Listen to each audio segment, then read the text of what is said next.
사람이 좀 부실해서 기침 감기를 낫다 걸렸다 낫다 걸렸다 하면서 지금 몇 달째 앓고 있는데, 설교 중에는 기침을 안 하기를 기도합니다. 자, 한명수 목사님 설교하기 전에 늘 같이 설교 제목을 읽어보자 그런 얘기를 하는데, 저도 그 루틴을 따라서 한번 해보겠습니다. 자, 한번 같이 읽어보시죠. 아모르 파티. 네, 제목만 들어도 벌써 몸이 들썩들썩 하시죠. 종교개혁가 마틴 루터가 종교개혁을 한 후에 그냥 일반 독일인들이 알아들을 수 있게 일반 독일말로 성경을 번역했습니다. 알아듣지도 못하는 라틴 말로 교회에서 막 하니까, 이게 교인들이 알아들어야 되는데 알아듣지를 못하니까 일반인들이 쓰는 언어로 성경을 번역했습니다. 종교개혁한 지 500년이 흘렀는데 또다시 교회에서 쓰는 용어와 일반 사회에서 쓰는 용어가 많이 다른 것 같아요. 제가 사택이 광화문에 있어서 광화문 광장을 자주 지나가는데 거기 보면 이렇게 막 전도하는 분들이 계세요. 찬송도 부르고 막 설교도 그러는데, 방법도 좀 문제지만 그 언어들을 가만히 들어보면 예수님의 보혈로 여러분의 죄가 말끔히시게, 저는 무슨 얘기인지 다 알아요. 근데 저분이 예수 안 믿는, 예수 모르는 사람들에게 예수를 전하는 건데, 또 예수 모르는 사람들이 저런 말을 하면 무슨 소리인지 알아들을까? 그런 생각을 합니다. 설사 알아듣는다 해도 그렇게 마음에 와닿을 것 같지는 않아요. 그래서 저는 설교할 때 너무 어려운 신학적인 용어 이런 것 쓰지 않고 쉬운 말로 가능한 하기를 원하고, 그냥 일반인들이 쓰는 언어를 사용하기를 원합니다. 그래서 우리가 예수 정신으로 일반 문화를 볼 줄 알고 일반 문화를 예수 정신으로 한번 해석할 수 있는 그런 능력이 저는 키워져야 된다고 생각합니다. 그래서 그런 작은 시도로 설교 제목을 아모르 파티 하고 적어봤습니다.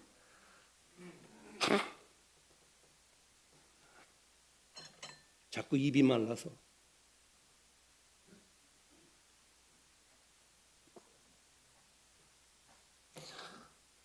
작년 여름 미국에 이제 돌아가서 한 3개월 있었는데, 그때 하루는 꿈을 꾸었습니다. 제가 꿈에 청년 시절로 돌아갔어요. 머리도 밤송이처럼 머리털이 풍성했고요. 눈도 송충이 눈썹을 하고 있었습니다. 거기다가 거의 여배우급의 젊은 미녀와 데이트를 하고 있었습니다. 기분이 너무 좋았습니다. 얼마나 좋았는지 꿈에서 깨고 나서도 무슨 실성한 놈처럼 빙글빙글 한동안 웃었어요. 그것은 아내에게 꿈 얘기를 했습니다. 야, 내가 말이야, 글쎄 꿈에, 그러면서 꿈 얘기를 했습니다. 아내가 그 얘기를 다 듣더니 아주 무심한 얼굴로 저한테 한마디 툭 던졌습니다.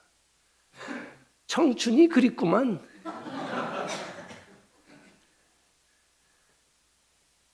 요즘은 새해 인사로 새해 복 많이 받으세요 인사하지 않는다 그러죠. 동안이십니다 하고 인사한다 그래요. 우리 서로 보면서 인사했지만 다시 한번 인사해 볼까요? 서로 보면서 동안이십니다.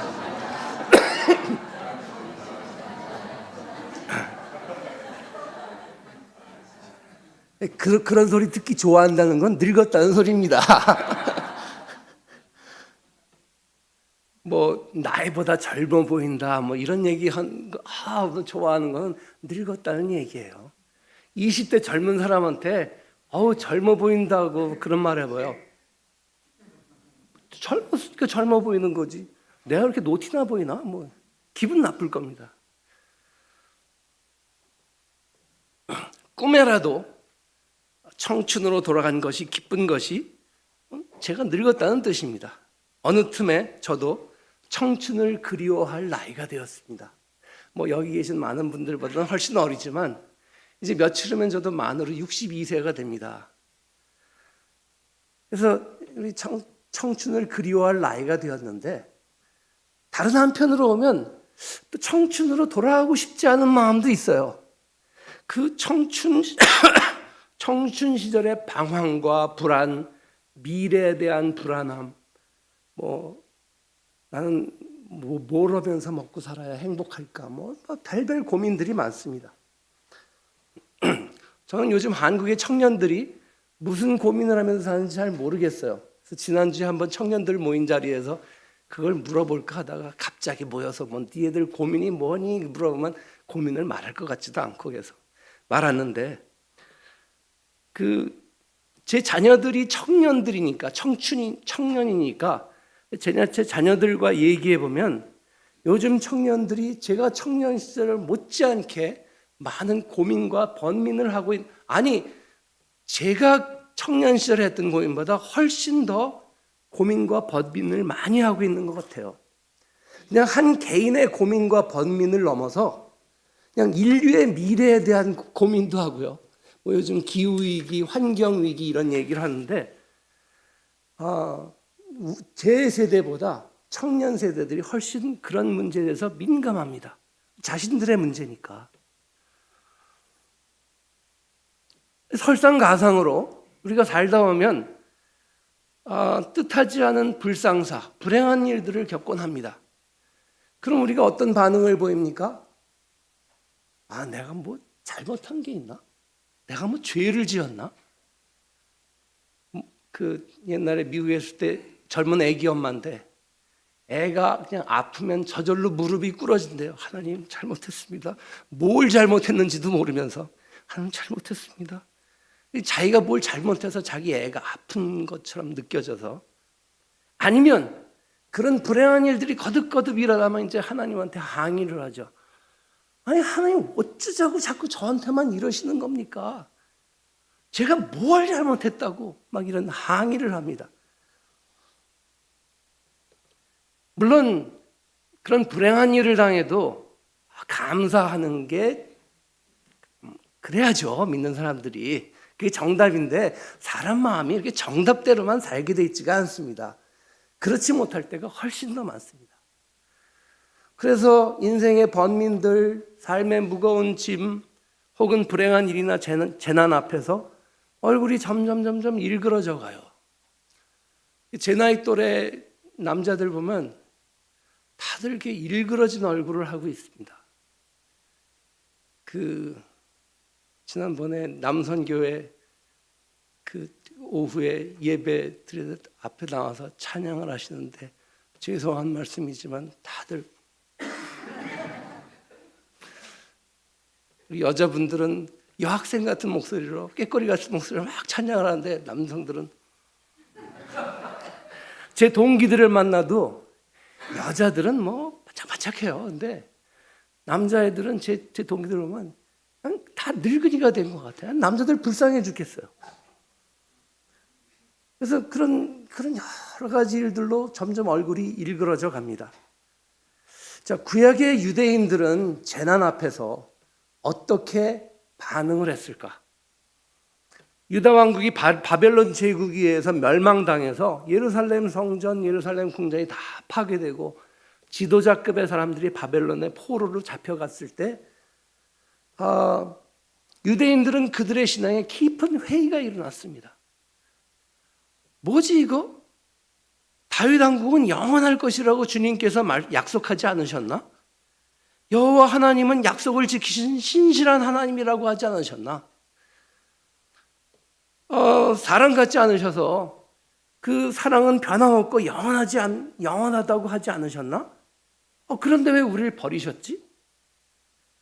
나라의 패망을 넘어서서 신앙의 위기, 민족 정체성의 위기를 맞이하게 되었습니다. 그래서 유다 지도자들은 그것에 대해서 재빠르게 대처를 했습니다. 하나님 잘못이 아니다. 우리가 하나님의 율법에 순종하지 않아서, 하나님께 순종하지 않아서 이렇게 벌을 받는 것이다 하고 말을 했습니다. 그래서 유대인들은 말씀에 순종하지 않았던 지난날을 회개했고, 그동안 구전되어 오던 모든 말씀들도 문서로 기록하기 시작했습니다. 그래서 대부분의 학자들은 일반적으로 구약 성서의 한 90% 이상이 바벨론 포로 이후에 기록된 것으로 보고 있습니다. 그리고 그 말씀 아주 철저하게 지켰습니다. 한 예로요, 제가 미국에 있을 때 한 번은 그 디스커버리 채널이라는 방송에서 다큐멘터리를 보여줬는데, 그 고고학자들이 팔레스타인 지역을 발굴하는 그런 거를 보여줬습니다. 구약 성서에 아세라 여신이 있지 않습니까? 팔레스타인의 모든 시대 지층에서 그 아세라 여신상들이 나왔습니다. 그런데 바벨론 포로 이후의 지층에서는 아세라 신상이 하나도 발견되지 않는다고요. 그러니까 이 바벨론 포로 이후에 유대인들이 우상숭배를 싹 버린 겁니다. 그렇게 선지자들이 경고를 했음에도 불구하고 막 우상숭배도 그러던 사람들이 바벨론 포로의 그 재앙을 겪고 나서는 아세라 신상 다 버린 겁니다. 다시는 이런 민족적인 비극을 겪지 않겠다. 그냥 이를 갈면서 유대인들이 율법을 지킨 겁니다.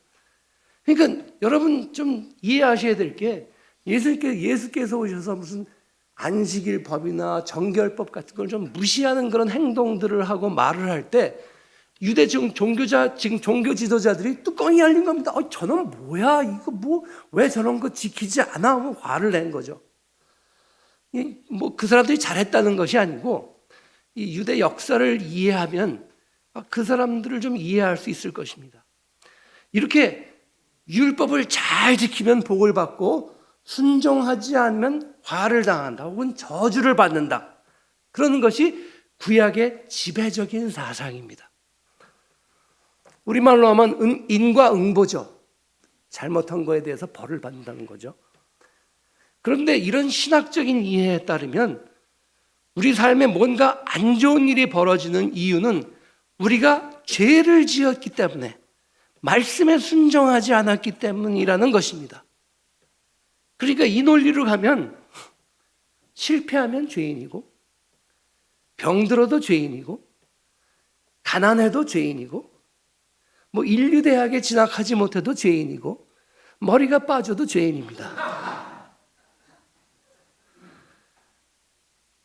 불행, 재난의 원인은 불순종, 죄라는 것입니다. 완전히 틀린 말은 아니지만 좀 문제가 있죠. 그렇죠? 이런 신학적인 이해 속에 하나님의 은총, 하나님의 자비와 은총은 어디 있는 겁니까? 우리가 선하고 의로워서 복을 받는 것이라면 죄인도 사랑하시는 하나님의 자비와 은총은 어디 있는 겁니까? 인간관계뿐만 아니라 신과의 관계에 있어서도 give and take, 내가 순종하니까 복을 받고 불순종하니까 저주를 받고, 이런 인과응보의 원칙만 있다면 은총이란 것이 어디 있습니까? mercy, 자비라는 것이 어디 있습니까? 그 욥기를 읽어보면요, 사탄은 순종하면 복받고 불순종하면 화가 임한다는 사상의 허점을 아주 절묘하게 꼬집고 있습니다. 하나님께서 욥은 온전하고 정직하여 하나님을 경외하고 악에서 떠난 자라는 말을 3번을 반복해요. 욥기 1장과 2장 그 2장 사이에서 그 말이 토시 하나 바뀌지 않고 3번 반복됩니다. 욥은 온전하고 정직하여 하나님을 경외하고 악에서 떠난 자다. 그 말은 욥은 완벽한 자라는 겁니다. 온전한 자라는 겁니다. 정말 성경에서 이상적으로 내세웠던 그런 아주 모범적인 신앙인이라는 것입니다. 그래서 하나님이 계속 욥을 칭찬하니까 그 사탄이 좀 빈정이 상했죠. 그러면서 뭐라고 말합니까? 욥이 어찌 까닭 없이 하나님을 경외하겠습니까? 까닭 없이 하나님을 경외하겠습니까? 그 말은 무엇입니까? 순수한 마음으로 하나님을 경외한다는 게 아닙니다. 뭔가 바라는 게 있어서 순종하는 것이란 말입니다. 하나님과 거래를 하는 것이지 순수한 마음으로 하나님을 경외하고 있는 것이 아닙니다 하고 하나님께 항의를 합니다. 요즘 신자들도 비슷한 생각을 하죠. 예수 믿으면 복 받는다, 헌금 많이 하면 몇 갑절로 물질적 축복을 받는다. 그럴 수도 있어요. 근데 예수 믿었는데도 내가 상상하는 복을 받지 못하면 하나님이 거짓말쟁이가 되는 건가요? 그건 아니지 않습니까? 반대로 뭔가 불행한 일을 겪는 사람에 대해서 막 회개하라고 합니다. 그 이태원에서 압사당한 청년들도 말이죠. 귀신 노름하러 갔다가 이렇게 객사했다고 말하는 목사님이 계세요.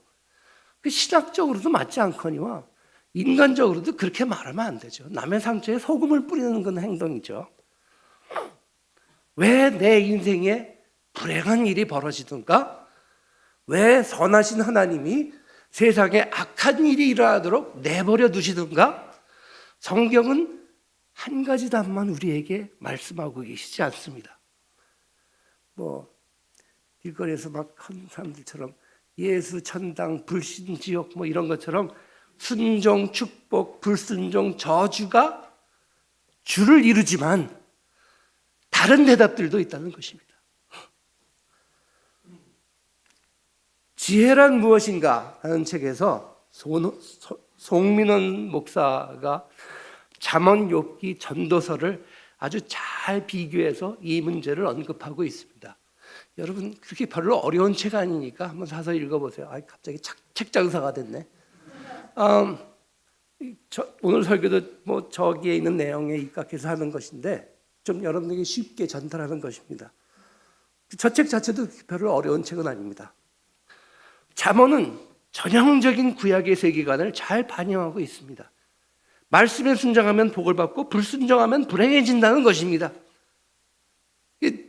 잠언은 청년에 대해서 이렇게 높이 평가하지 않습니다. 청년은 어리석고 시험에 잘 빠지고 이런 존재로 묘사하고 있습니다. 그래서 청년들은 어떻게 해야 됩니까?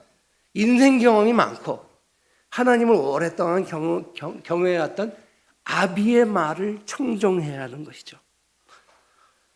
반면 욥기는 기본적으로 불가지론입니다. 우리가 모른다는 겁니다. 복을 받을 때도 내가 뭘 잘해서 이렇게 복을 받지? 나 이렇게 복 받을 만한 짓을 한 게 아닌데. 또 화를 당할 때도 내가 뭘 그렇게 잘못했다고 이게 화를 당하는 거지? 우리가 모른다는 것입니다. 욥기 2장 10절에 유명한 말씀이 있죠. 욥이 아주 비참한 상황에 처하니까 그 아내가 와가지고 하나님을 저주하고 죽으라 하면서 막 그러니까 욥이 이렇게 대답합니다. 우리가 하나님께 복을 받았은즉 화도 받지 않겠느냐. 즉 하나님의 절대 주권이라는 겁니다. 인생의 행복과 불행이 철저히 하나님의 손 안에 있는데 그 이유나 원인을 우리가 모른다는 것입니다. 욥기 내내 그거 가지고 친구들과 싸워요. 나는 내가 왜 이렇게 이렇게 고난을 당하는지 모르겠다. 친구들은 네가 뭔가 죄를 지은 게 있어서 이런 거야. 아니야, 내가 그렇다고 의인은 아니지만 그렇다고 이렇게 고난을 당할 만큼 무지막지한 죄를 범한 적은 없어. 나도 하나님이 왜 나한테 이런 벌을 주시는지 알 수가 없다. 그거 가지고 계속 논쟁하는 겁니다. 유명한 말이 있죠. Whereof one cannot speak, thereof he must be silent. 우리가 말할 수 없는 거에 대해서 침묵해야 된다. 요런 영어 문장 같은 건 영어를 잘 못하셔도 한번 외워서 사용해 보세요. 좀 있어 보이지 않아요? Whereof one cannot speak, thereof he must be silent. 오, 그래서 좀 영어를 못하셔도 괜찮아요. 이런 거 한두 하나 좀 외워두고 있으면 좀 있나 보네 사람들이 생각할 겁니다. 잘 모르는데 그걸 무리하게 과학적으로 논리적으로 혹은 신학적으로 설명하려 들 필요가 없다는 겁니다. 욥은 난 모르겠다. 왜 내가 복을 받았고 또 지금은 또 왜 이렇게 고난을 당하는지 난 모르겠다. 내가 어찌 하나님의 그 마음을 헤아릴 수가 있겠는가 하고 말을 하고 있습니다.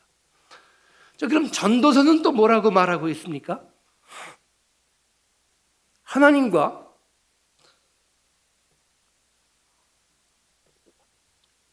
창조 세계에 비교하면 인생은 잠깐 있다 사라진다는 겁니다. 굉장히 짧다는 겁니다. 500년 도읍지를 필마로 돌아드니 산천은 유구하되 인걸은 간 곳 없다. 뭐 이게 전도서가 말하는 겁니다. 그런 찰나의 인생을 살면서 행복이니 불행이니 말하는 것 자체가 웃긴다는 거예요. 하루살이가 하루 살면서 말이죠. 저놈은 행복하네, 저놈은 불행하네. 그 뭐 하루밖에 못 사는 건데 인간도 별거 없다는 겁니다. 전도서 6장에 이런 말씀이 있어요. 낙태된 자는 헛되이 왔다가 어두움 중에 가매 그의 이름이 어두움에 덮이니 햇빛도 보지 못하고 그것을 알지도 못하나 이가 그 앞에 죽어서 태어난 그 아이가 그는 6절에서 말하는 그 사람보다 더 평안함이라. 불행한 게 아니라 더 평안함이라. 그가 비록 1000년의 갑절을 산다 할지라도 그러니까 2000년을 사는 거예요. 그래도 행복을 보지 못하면 마침내 다 한 곳으로 돌아가는 것뿐 아니냐. 그냥 뭐 죽어서 태어난 아이가 참 불행하다. 뭐 아주 100년 살고 죽은 사람이 참 행복한 사람이다. 그거 말할 게 못 된다는 겁니다. 다 그냥 찰나에 지나가는 인생인데 뭐가 행복이고 뭐가 불행이냐는 겁니다. 자, 그러면 전도서는 허무주의를 말하는 것이냐? 그건 또 아닙니다. 근데 우리가 전도서를 읽으면 일단 시작부터가 허무주의를 연상하게 합니다. 헛되고 헛되며 헛되고 헛되니 모든 것이 헛되도다. 여기서 헛되다라는 단어는 히브리 말로 잠깐 있다 사라지는 혹은 입김이라는 뜻의 헤벨이라는 말입니다.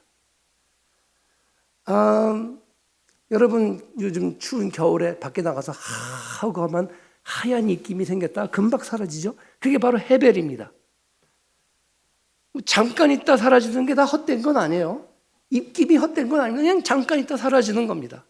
그러니까 그 전도서 1장에 나온 본문을 원래 그 표현대로 한다면 잠깐 있다 사라지고 잠깐 있다 사라지니 잠깐 있다 사라지고 잠깐 있다 사라진다. 모든 것이 잠깐 있다 사라진다. 뭐 그런 말입니다.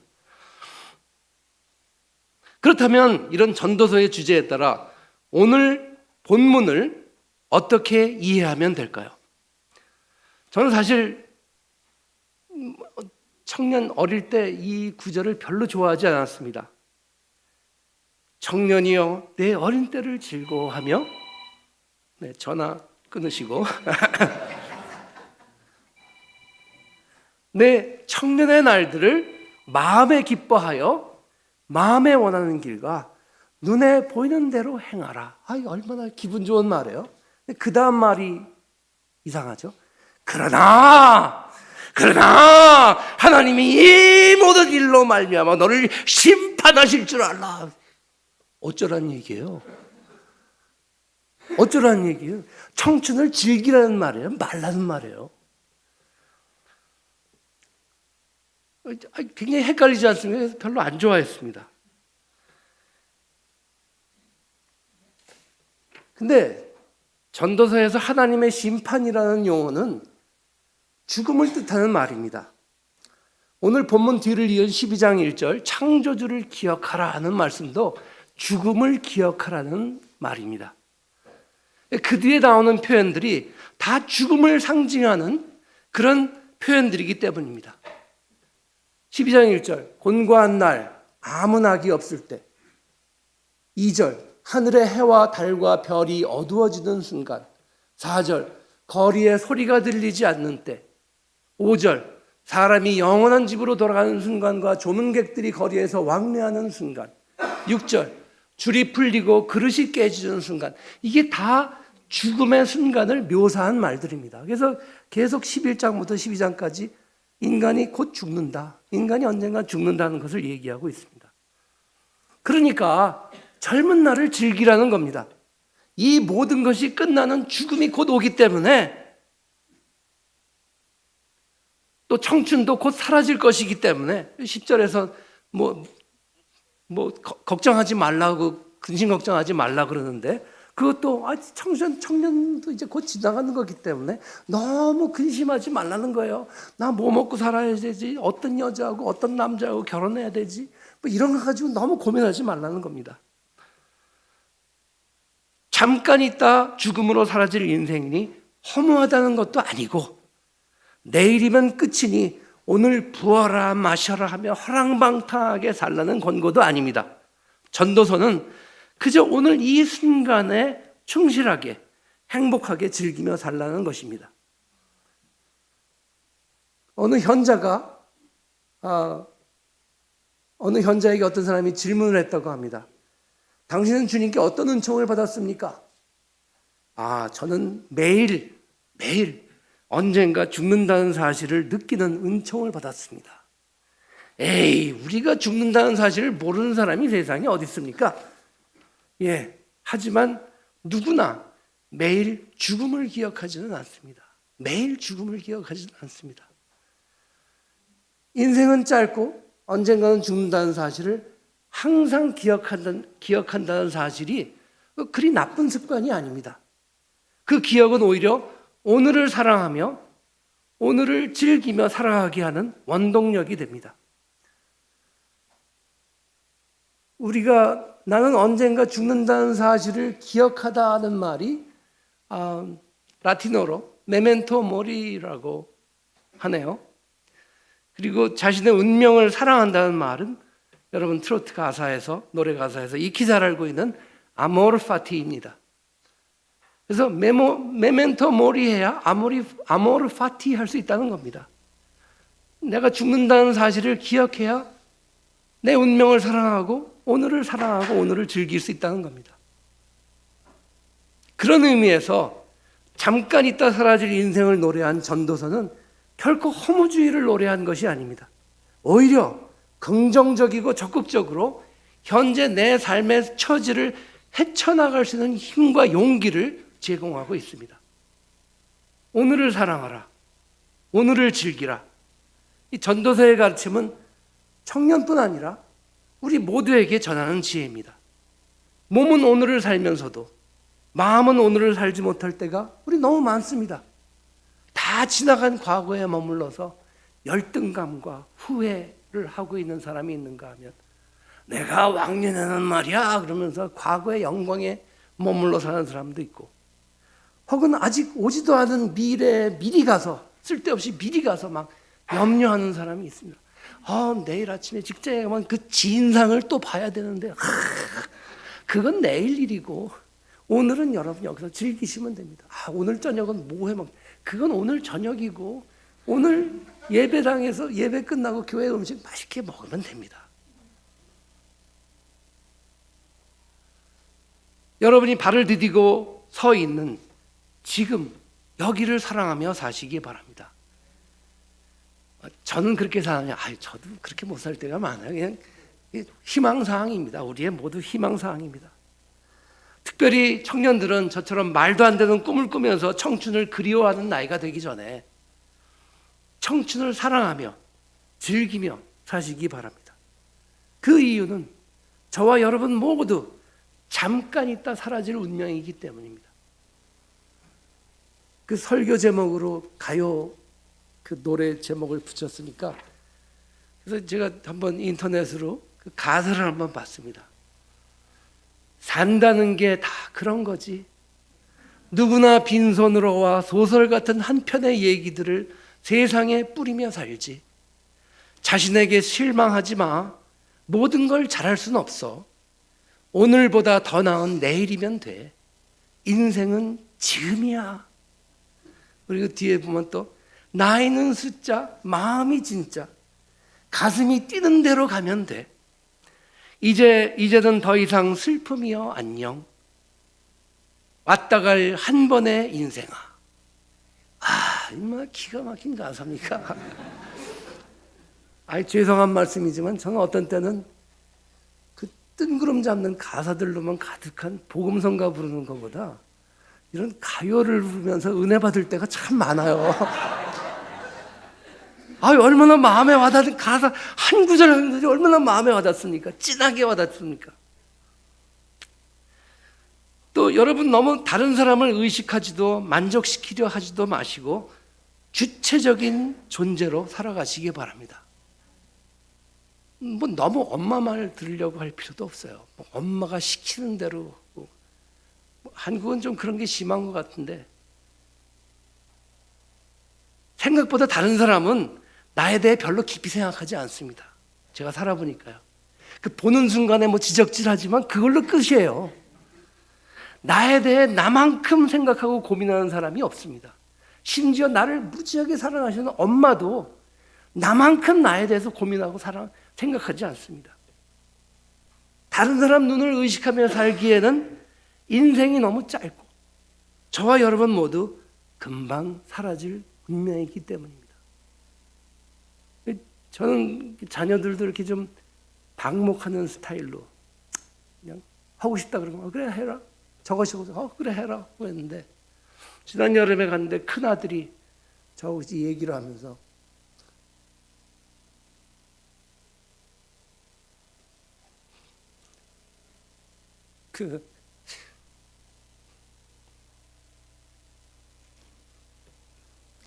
자기가 어릴 때 엄마 아빠 돈 없다고 불평을 했는데 자기 그게 평생 후회가 된대.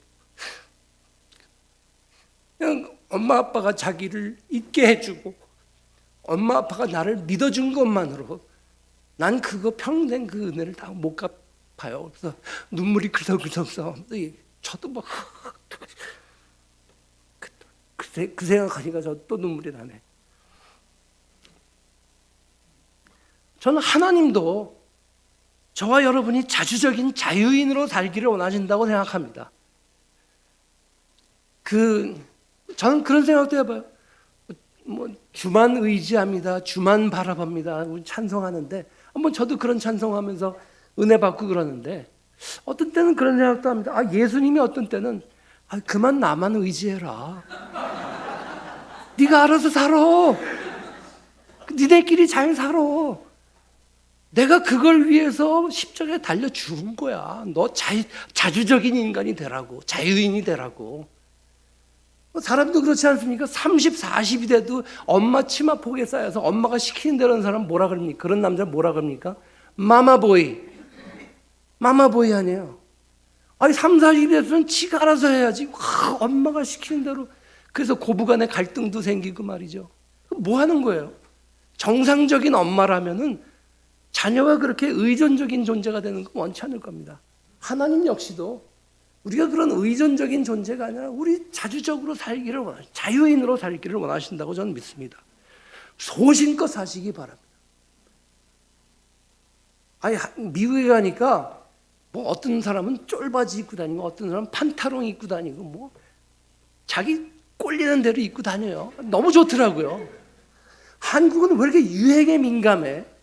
뭐가 유행이다 그러면 다 그 옷 입고 저게 유행이라면 다 저거 입고 그 어울리는 게 있지 않습니까? 나한테. 그렇게 사시면 됩니다. 또 남에게 피해를 주지 않는 한은 대다수의 행동 양식을 따르지 않는다고 해서 막 다른 사람을 따돌리거나 비난하지 마세요. 그 사람은 그 사람 인생이고 내 인생은 내 인생인데 너 교회 그게 옷차림이 뭐 옷차림이 어때서 뭐 비키니 옷을 입고 온 것도 아니고.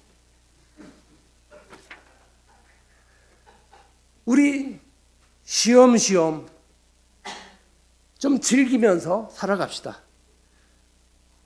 우리는 그동안 너무 급하게 성장 발전해 왔습니다.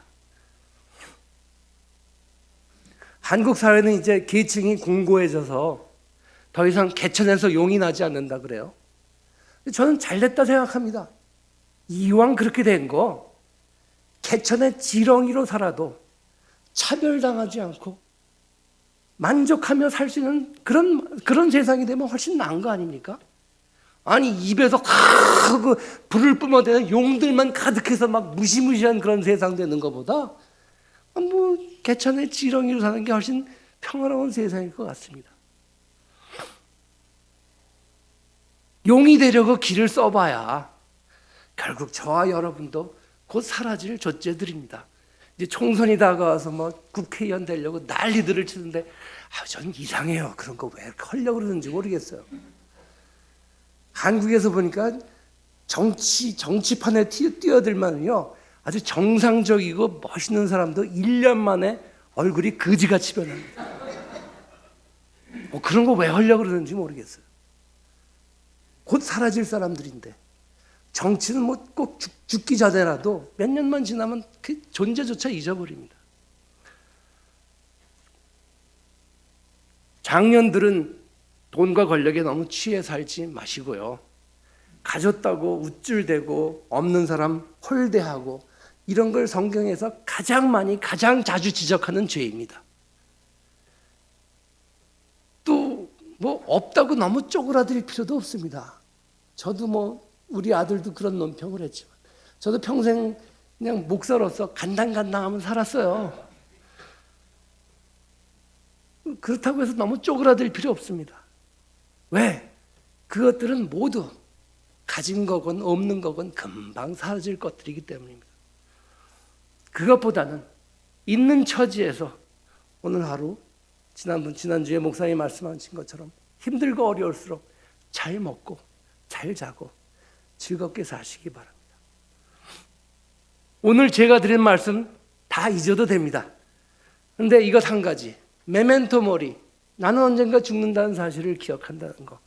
아모르 파티, 나는 내 운명을 사랑한다는 거. 그래서 메멘토 모리 해야 아모르 파티 한다. 기억하시죠?